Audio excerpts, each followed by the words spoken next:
Bismillahirrahmanirrahim. Assalamualaikum warahmatullahi wabarakatuh. Kami dari kelompok 10 Hukum Perlindungan Konsumen dan Persaingan Usaha.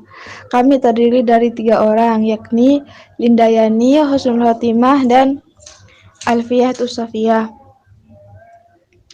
Di sini kami akan membahas mengenai perjanjian terlarang menurut Undang-Undang Nomor 5 Tahun 1999 tentang anti monopoli dan persaingan usaha tidak sehat.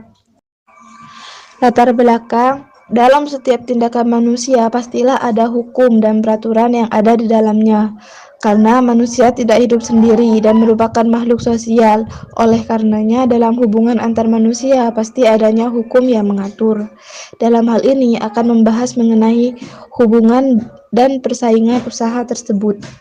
Usaha yang dilakukan manusia guna mendapatkan apa yang diinginkan tidaklah semua dilakukan secara baik dikarenakan untuk memperoleh keuntungan yang diinginkan. Ada beberapa hal yang dilakukan pelaku usaha dalam persaingan usahanya.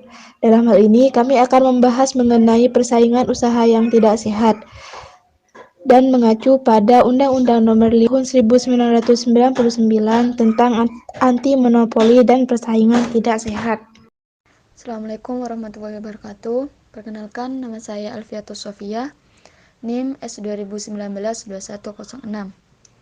Di sini saya akan menjelaskan tentang integrasi vertikal. Integrasi vertikal sendiri adalah upaya untuk memperluas bisnis dengan masuk tahap lain dalam rantai pasokan saat ini, di bawah kepemilikan atau kendali sebuah perusahaan dan bertujuan untuk menguasai beberapa unit usaha termasuk dalam rangkaian produksi barang atau jasa tertentu. Integrasi vertikal biasa dilakukan dengan strategi penguasaan unit usaha produksi ke hulu, di mana perusahaan memiliki unit usaha hingga penyediaan bahan baku, maupun ke hilir dengan kepemilikan unit usaha hingga ke distribusi barang dan jasa hingga konsumen akhir. Secara umum, integrasi vertikal dibagi menjadi 2 jenis. Yang pertama adalah integrasi vertikal belakang, adalah ketika perusahaan memperluas bisnis dengan masuk ke pasar hulu atau dengan arti lain perusahaan masuk ke pasar input. Tujuan utamanya adalah untuk mengamankan pasokan input untuk memastikan kualitas output akhir dari yang konsisten. Yang kedua adalah integrasi vertikal ke depan. Integrasi vertikal ke depan ini kebalikan dari integrasi ke belakang. Di sini perusahaan memperluas bisnis ke pasar hilir. Tujuan integrasi vertikal ke depan adalah untuk memastikan produk sampai di tangan pelanggan tanpa merusak citra perusahaan. Selain itu, perusahaan juga dapat menggali informasi dan menerima umpan balik dari pelanggan. Itu berguna untuk pengembangan produk baru dan menciptakan nilai supplier. Terima kasih. Selanjutnya akan dilanjutkan dengan rekan saya. Assalamualaikum warahmatullahi wabarakatuh. Saya Lindayani, NIM S2019-2077, akan melanjutkan penjelasan mengenai perjanjian tertutup. Perjanjian tertutup pada prinsipnya seorang pelaku usaha bebas untuk menentukan sendiri pihak penjual atau pembeli atau pemasok suatu produk di pasar sesuai dengan berlakunya hukum pasar. Karena itu, setiap perjanjian menggerogoti kebebasan tersebut bertentangan dengan hukum pasar dan dapat mengakibatkan timbulnya persaingan curang. Jadi di sini ada perjanjian yang dapat membatasi kebebasan pelaku usaha.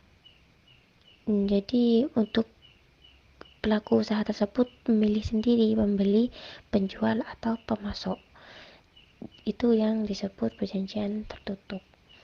Kemudian secara umum perjanjian tertutup itu diatur dalam pasal 15, memiliki unsur-unsur berupa penerimaan produk hanya dapat membeli produk pada pihak tertentu saja. Nah, di sini dapat disebut dengan exclusive distribution agreement. Kemudian penerima produk tidak akan memasok produk tersebut kepada pihak lain atau penerima produk hanya akan memasok kembali produk tersebut pada tempat tertentu saja.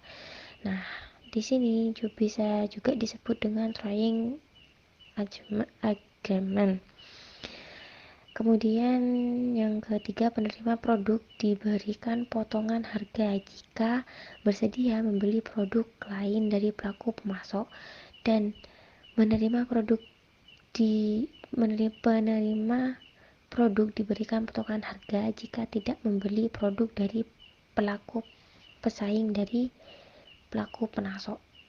Nah, hal yang di sini bisa juga disebut dengan vertical agreement on discount. Sekian dari saya.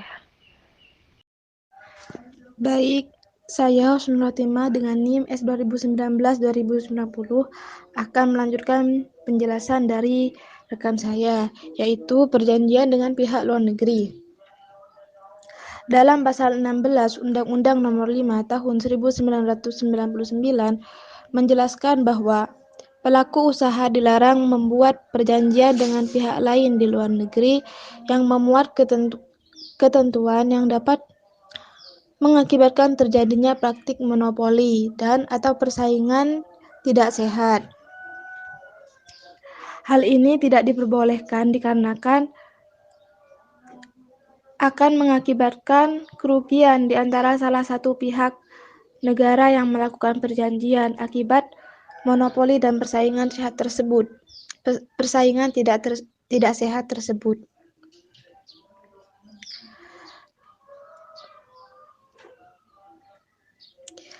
Yang dimaksud monopoli pada pasal 17 ayat 2 Undang-Undang Nomor 5 Tahun 1999 mendefinisikan monopoli dalam 3 bentuk, yaitu barang atau jasa belum ada substansinya.